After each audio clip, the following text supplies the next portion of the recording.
On va parler de cette intubation, parce que l'accident qu'il y a eu en l'occurrence n'est pas du tout rarissime, mais il n'a pas été corrigé. Donc déjà, c'est quoi cette intubation? L'intubation, c'est ce qu'on a en médecine d'urgence ou en anesthésie quand vous subissez une intervention chirurgicale, ou en médecine d'urgence quand vous êtes dans le coma. Le risque, c'est que vous risquez d'avoir les muscles qui se relâchent, et l'anesthésie, vous dormez. Il y a un curare qui est utilisé pour relâcher les muscles, et puis on va lutter contre la douleur. Bien sûr, on va contrôler la douleur, et ces trois composantes font qu'il y a un relâchement musculaire qui est recherché. Et donc du coup, à un moment donné, les poumons ne peuvent plus respirer, puisque le muscle diaphragmatique ne peut plus bouger, les muscles se relâchent et vous risquez d'avoir une obstruction des voies aériennes, et donc on va vous intuber avec ça.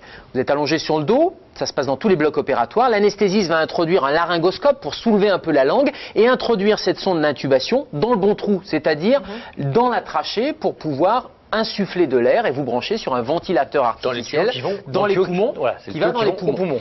Et le risque, c'est qu'on se trompe de trou. Alors je dis c'est un risque, mais c'est quelque chose qui est très courant d'arriver à intuber l'œsophage.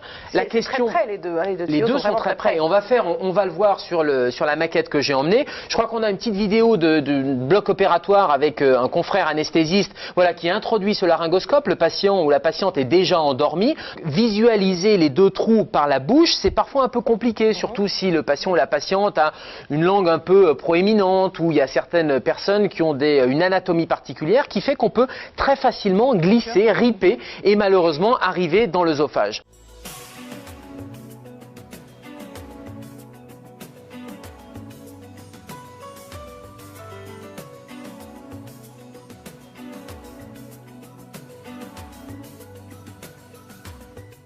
« 3500 élèves infirmiers vont être appelés en renfort, des étudiants déjà appelés un peu partout en France lors de la première vague. Je vous propose d'écouter leur témoignage 6 mois après, au micro de Charlotte Casanova, Marie-Laure Bonnemain et Olivier Standbar.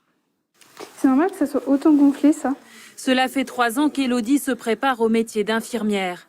En stage dans ce service de réanimation de l'hôpital de Meaux, sa formation a pris une toute autre tournure avec l'apparition du coronavirus. C'est parce qu'on s'attendait quand on était en première année. Enfin, nous, on pensait qu'on allait avoir une formation classique. On a dû s'adapter vite aux situations, avoir une posture de soignant aussi.